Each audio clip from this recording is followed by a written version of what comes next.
जब रावण ने सीता का अपहरण कर सीता को लंका में बंदिश रखा था, तब राम अपने भाई लक्ष्मण के साथ वानर सेना लिए रावण से लड़ने लंका की तरफ चल गए।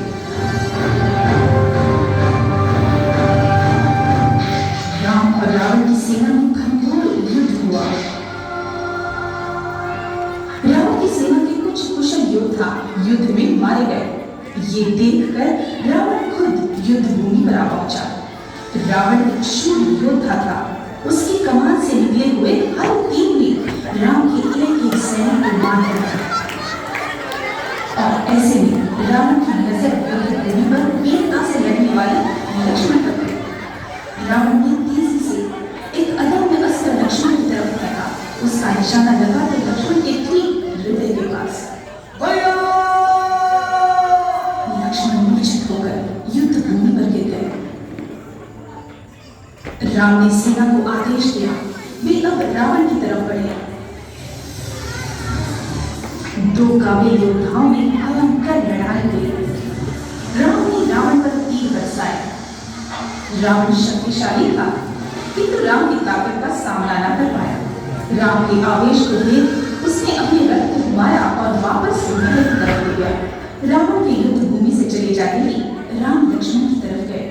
हे लक्ष्मण, मेरे भाई, आंखें खोलो, कोई मेरे लक्ष्मण के प्राण बचा। हे भगवान, मेरे लक्ष्मण को मुझसे दूर मत कीजिए। इस दरमियान वैद्य सुषेण युद्ध भूमि पर आए। वैद्य सुषेण, आप तो महान वैद्य हैं। क्या आप मेरे भाई को जीवन दान दे सकते हैं, उसे ठीक कर सकते हैं? वैद्य सुषेण ने लक्ष्मण के हृदय की धड़कन सुनी। हृदय की धड़कन अभी चल रही है, किंतु इसकी जान बचानी है तो इसका इलाज है केवल संजीवनी नामक वनौषधि। किंतु क्या? अपने भाई के प्राणों को बचाने के लिए मैं सब कुछ कर सकता हूँ। राम ने कहा, ये वनस्पति सिर्फ द्रोणगिरी पर्वत पर ही मिलती है और यहाँ ले आने में उसे कई साल निकल जाएंगे। अगर लक्ष्मण के प्राण बचाने हैं तो कल सूर्योदय से पहले ये वनस्पति हमें मिलनी चाहिए। श्री राम बहुत दुखी हुए। लक्ष्मण का सिर अपनी गोद में लिए वे देखते रहे। उनकी आंखों से आंसू बहने लगे। हनुमान नजदीक ही खड़े थे। हाथ जोड़कर श्री राम के सामने झुककर हनुमान ने कहा, प्रभु, आप दुखी ना हो। 18 घंटों में मैं खुद वह वनस्पति द्रोणगिरी पर्वत से ले आऊंगा। कृपया आप मुझे आज्ञा दें। हनुमान के कंधे पर हाथ रखते हुए राम ने कहा, जाओ हनुमान, तुम्हारी ताकत और निष्ठा पर मुझे कोई संदेह नहीं। मुझे पूरा विश्वास है कि उस वनस्पति को तुम दिन शुरू होने से पहले लेकर आओगे। याद रखना, सुनहरे रंग की बेल पर नीले फूल होंगे। गंधमदना पर्वत से जो नदी बहती है उसके एक तरफ तुम्हें ये वनस्पति मिल जाएगी।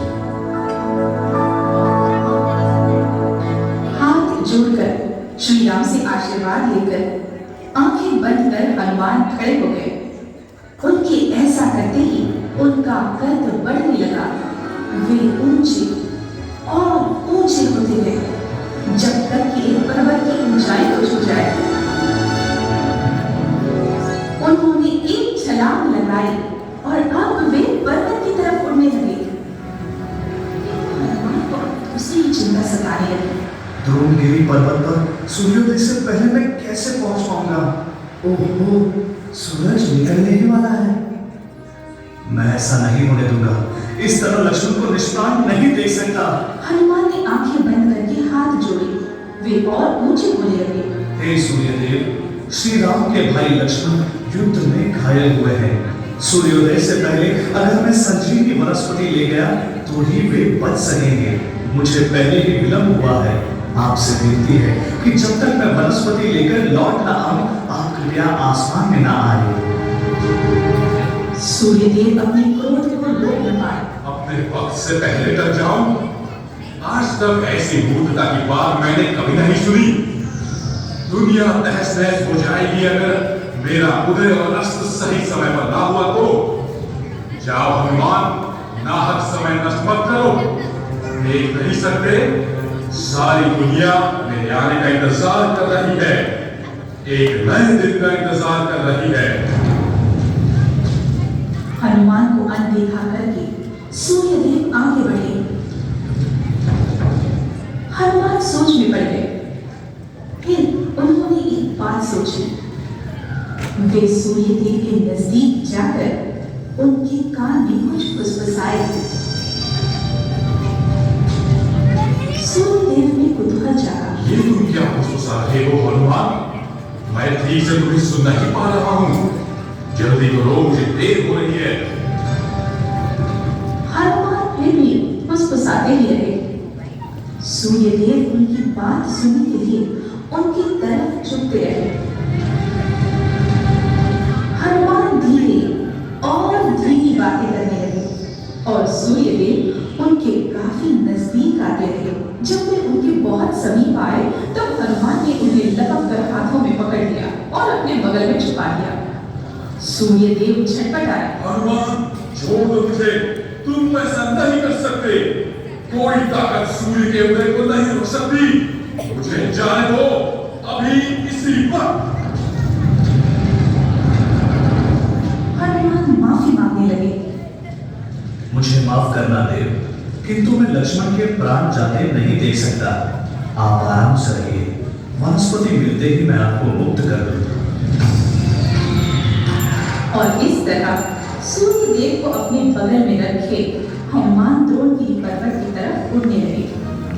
फैले हुए समंदर, ऊंचे पर्वत, शांत निश्चल नगरी से होते हुए वे आखिर पर्वत पर पहुंच गए। अंधेरे में कुछ दिखाई नहीं दे रहा था। बहुत देर तक खोजते रहने के बावजूद वो स्वर्ण की वेल मुझे नजर नहीं आए। अब क्या करूं? वो वनस्पति तो क्या, मुझे इस अंधेरे में कुछ भी नजर नहीं आ रहा। अब क्या किया जाए? हनुमान के मन में एक विचार आया। कुछ देर ढूंढते रहने के बाद उन्होंने तय कर लिया। समय कम था और सूर्यदेव की छटपटाहट बढ़ रही थी।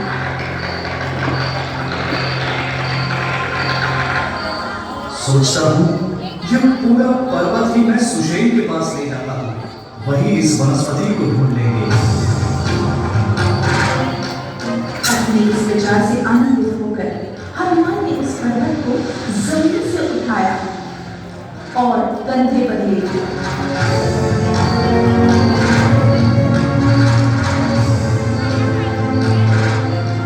एक हाथ में वो महाकाय पर्वत और दूसरी बगल में सूरज को छिपाए हुए हनुमान ने पुनश्च लंका की तरफ उड़ान दी। और जाने सबसे श्रेष्ठ हो, जाने सब कुछ करते हैं कि करो। और जाने सबसे श्रेष्ठ हो, जाने सब कुछ करते हैं कि करो। हमारे हाथ में पर्वत ही आ रहे हैं। चमत्कार! अपनी पूरी जिंदगी में मैंने कभी ऐसा दृश्य नहीं देखा। सुषेण ने कहा। हनुमान धीरे धीरे आसमान से उतरने लगे। युद्ध भूमि पर उस पर्वत को रखकर वे अपनी सामान्य स्थिति में लौट आए। श्री राम के पास जाते हुए उन्होंने कहा, प्रभु मुझे क्षमा कीजिए, आपको मेरा इंतजार करना पड़ा, किंतु उस वनस्पति को मैं ढूंढ ना पाया, इसलिए मैं पूरा पर्वत ही उठा ले आया। मैं वैद्य सुषेण को पर्वत पर ले जाऊंगा, वे खुद उस वनस्पति को ढूंढ सकते हैं जिससे लक्ष्मण के प्राण बच सके। श्री राम ने हनुमान को गले से लगा लिया। आंखों में आंसू लिए वे बोले, हे हनुमान, न आज तक कभी न इसके आगे कभी कोई तुम जैसा होगा। तुम्हारी श्रद्धा, निष्ठा, भक्ति और शक्ति के चर्चे दुनिया भर में होते रहेंगे।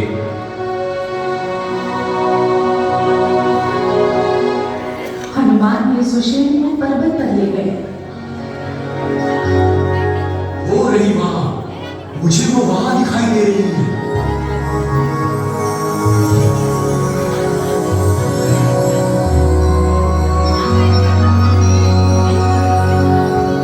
सुषेण ने वनस्पति को निकाला। चलो जल्दी करो, अब सूर्योदय आप उस बात की चिंता न करें ऋषिवर्य। सुशील ने उस वनस्पति को कूद कर उसके लेप को लक्ष्मण पर लगाया।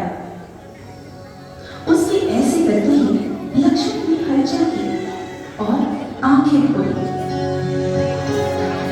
श्री राम बहुत आनंदित हुए। हे लक्ष्मण मेरे भाई, तुम ठीक हो गए?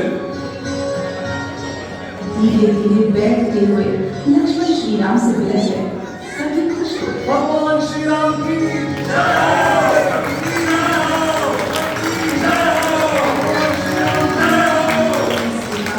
श्री राम हनुमान की तरफ बढ़े। उन्हें एक बार गले लगाते हुए बोले, हनुमान, तुम्हारे मुझ पर उपकार है। प्रभु, मैंने तो सिर्फ अपना कर्तव्य निभाया है।